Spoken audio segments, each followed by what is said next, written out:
Благодарам, почитувани колеги пратеници, почитувана македонска јавност. Денес пред нас на дневен ред е најсериозната интервенција во образовниот систем во последните години, која владата и Министерството за образование нарекуваат оптимизација. И замислете на ваква сериозен предлог тука пред Македонското собрание, дотичната министерка за образование не е присутна и ја нема тука да се соочи со аргументите на народните избраници.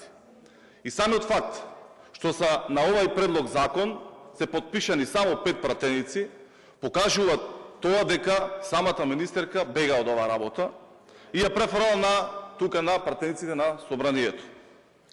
Но затоа ние имаме обврска тука пред македонската јавност да ги сочиме аргументите и да кажеме зошто овој предлог, зошто оваа оптимизација е најкатастрофалниот предлог кој што се случил во образованието.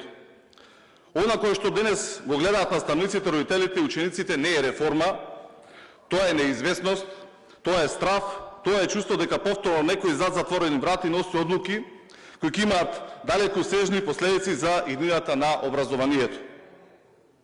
Почитувани, за овој ваш радикален потек, за овој потек на министерката која што не е тука во собранието, се бара сериозен пристап, темелна анализа и широка јавна дебата.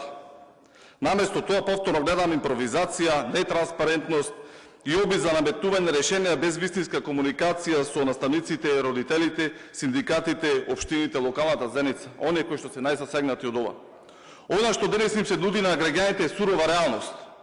Укинување на паралелки, затворање на училишта, намалување на фондот на часови и ризик огромен број наставници да останат без работа.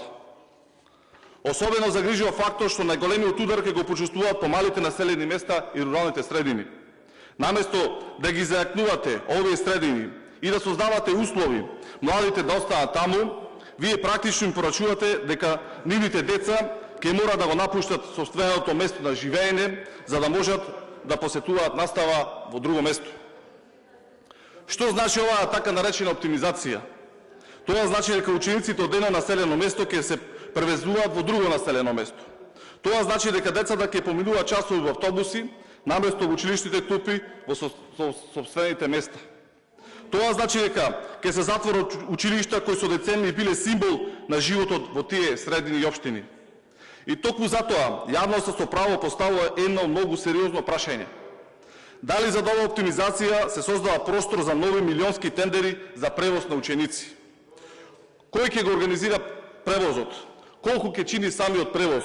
Кои компании ќе ги добиваат тие договори? И дали наместо да инвестирате во обславот на училиштата, ќе инвестирате во нови бизнис на товар на граѓаните? Почитувани колеги, наставниците не се бројки на табели. За секој наставник стои едно семејство, една професионална кариера и човечко достоинство. Денес илјаници наставници живеат во страф и неизвестност. Синдикатите предупредуваат на притисоци, на барање за подпишување изјави за прераспределување на наставниците и на можни деградирање на наставниот кадар. Тоа е недозволиво. Тоа ние како пратеници не смееме да си го дозволиме. Особено загрижува и фактот што Министерството бара лоитни анализи кои требало да се изработат за само 6 дена. Заради намислите сметате дека за 6 дена може да се анализира човечки судбини, работни места, образовни потреби и иднината на илјаници ученици. Затоа денес јавно прашуваме: колку паралелки ќе бидат укинати со оваа оптимизација? Колку училишта ќе биде затворени на ниво на цела држава? Колку ученици ќе бидат принудени да патуваат во други населени места? Колку наставници ќе станат технолошки вишок?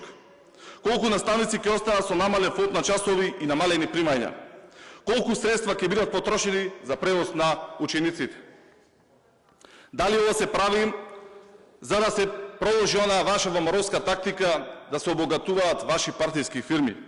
По кои критериуми ќе се врши прераспределбата на наставниот кадар? Сте должни да ми објасните на наставниците и на граѓаните.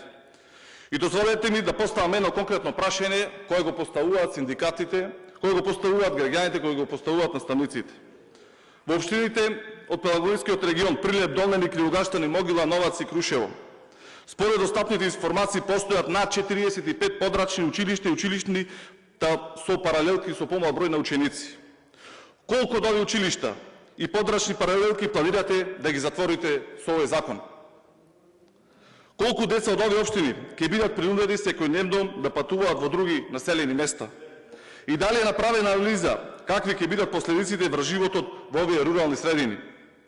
Но, министерке, која што не сте тука во собранието, постои уште едно прашање кој им должите одговор на наставниците, професорите, родителите и на сите граѓани. Каде во изборната програма на ВМРО ДПМН им ветивте на граѓаните дека ќе затворате училишта, ќе укинувате паралелки, ќе ги превезувате децата од едно населено место во друго населено место и ќе создавате ризик да голем број наставници останат без работа. Во кампањата зборувавте за подобро образование, за достоинство на наставниците, за инвестиции во човечкиот капитал и за квалитетен образовен систем. Никој не гласал за затворање на училишта. Никој не гласал за технолошки вишоци. Никој не гласал неговото дете да патува километри за да стигне до училиште. Никој во оваа сала не е против реформи, почитувани. Но постои огромна разлика помеѓу реформа и импровизација. Постои огромна разлика помеѓу грижа за образованието и третирање на училиштата како обични буџетски ставки. Наставниците не знаат што ќе се случи со нивните работни места. Родителите не знаат што ќе се случи со нивните деца. Општините не знаат какви нови обврски ќе им бидат наметнати. А од нив се бара слепо да веруваат дека се е во ред. Затоа, ако немате јасни анализи, јасни бројки, јасни критериуми, јасен план, тогаш ова не е оптимизација. Денеска покажавте дека комплетно импровизирате со овој предлог на закон на штета на граѓаните, на штета на наставниците, на штета на учениците. Ова е тотална импровизација.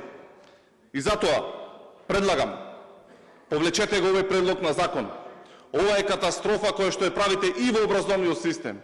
Затоа ги уништувате на населените места, ги уништувате македонското село. Ако не им давате субвенции на земјоделците, сега им ги укинувате училиштата во самите населени места. Што друго уште луѓе треба да направите?